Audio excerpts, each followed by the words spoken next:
and is alert and talking.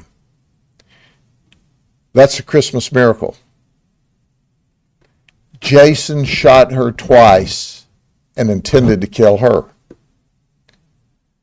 He didn't, however, shoot his biological child, thank God, who was 1 year old and in a crib. He shot his stepdaughter. He didn't get a chance to shoot his stepson, who had run to dial 911. Jason then jumps into his vehicle and flees the scene just prior to deputies arriving. He is going toward Lake Wells. He calls his sister in upstate New York, and he says, I've done something very, very bad. Very bad. I did something terrible. And this is the last time you'll ever talk to me. You'll see me on the news, but I am not going to jail. I'm not going to jail for the rest of my life. So he goes to his father's house, which apparently is currently in probate. His father's deceased, and there's a friend staying there. When he gets to the house, he immediately goes into a shed. Deputies now are tracking Jason.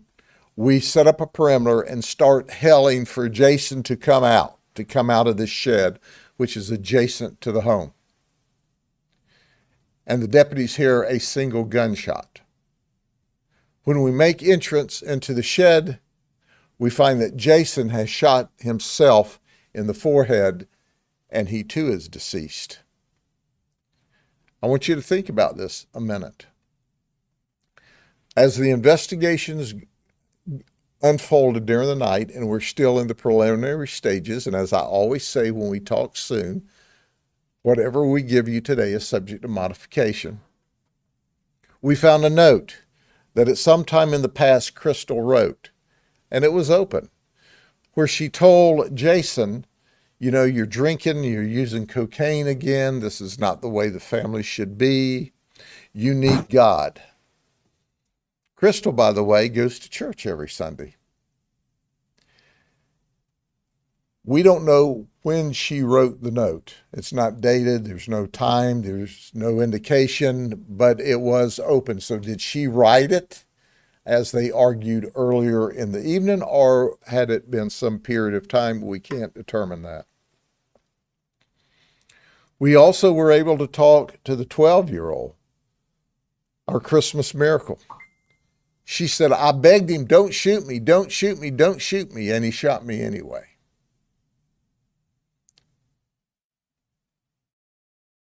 This is things that are never supposed to happen.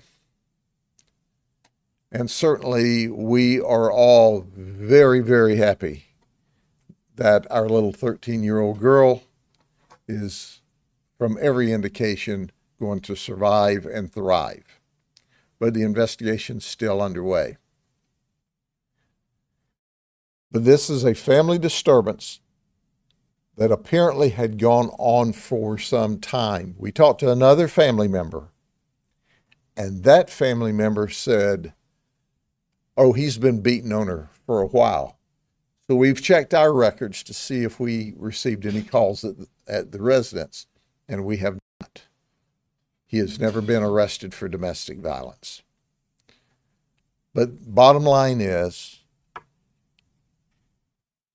3 days before Christmas, he shot and killed his wife. He shot his 13-year-old stepdaughter twice and intended to kill her. Called his sister and confessed that he did something terrible, and then rather than be arrested, shot and killed himself. Quite frankly, I don't want to sound sinister, but the only thing he did right that night was shoot himself after those horrible deeds. If he felt that way, he could have taken himself out and not hurt those two beautiful people. So it's sad anytime. It's horrific anytime. He had a chance. He could have gotten mental health help. We'd have done anything we could for him and the family in advance. But he just absolutely destroyed a family, literally, and the mental health of two children without their mama and an infant that will grow up without a mother and a father 3 days before Christmas. Any questions? The 12-year-old that's asked not to be shot at. You mean the 13? I meant the 13-year-old. 12-year-old was the boy, the 13-year-old was the girl. The 13-year-old girl begged not to be shot. Please don't shoot me. Please don't shoot me. And he shot her twice anyway. The 12-year-old had fled out of the house, and the 12-year-old, heard the first gunshot as he was leaving. Was it that neighbor that ended up being able to? He went to a neighbor's house, and 911 was dialed from the neighbor's house. Is it? Gun registered to him? We don't know who the gun's registered to, and you don't have to register guns in Florida, so that we will do a background on the gun, but it's too early to determine ownership. But the reality is, in Florida, we don't register guns. So. And I know you said he didn't have there hadn't been prior domestic violence related calls. Did he have any other, history of any? No criminal history. What happens to these children now? Well, right now they're with the grandparents. DCF's call. DCF will take custody of them. They are placed right now with grandparents. And long term, the DCF and the grandparents will have to work that out because, I understand that the 12-year-old boy and the 13-year-old girl who was shot, that their father is in California someplace, has never had any interaction with the children. That's the early information. And of course, the infants, mom and dad are deceased. So the entire family was destroyed. And I must tell you, our homicide detectives are distraught. When they go in there, there's a beautiful Christmas tree with lots of Christmas presents under the tree, just like the nuclear family should be. And so they said, we see this big, beautiful Christmas tree. We see the presents wrapped underneath the tree. We see the evidence of a wonderful Christmas about to occur in this house. She goes to church. She tells him, you need God. You're slipping into abuse of drugs and alcohol. And it ends up this way. And quite frankly, it's not surprising. Some women protect their husbands, and she never called on him. But apparently, he's been known for injuring her in the past.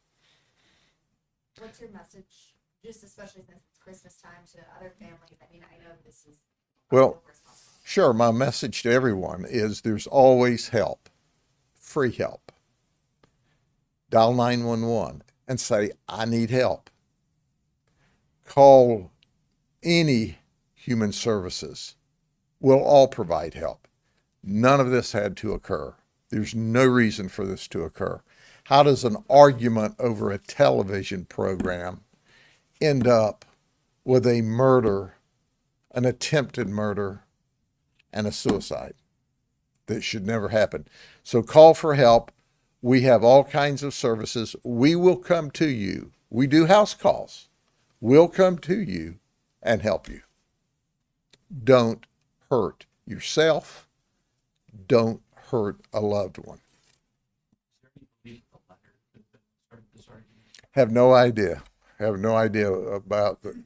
We have no idea that whether or not she wrote the letter last night, or this has been a build-up over time. That will be part of the investigation into the future. But it was there, and it was open for the detectives to see. It's not like we had to search it up in the house. You said it was found on him. No, it was found in the house.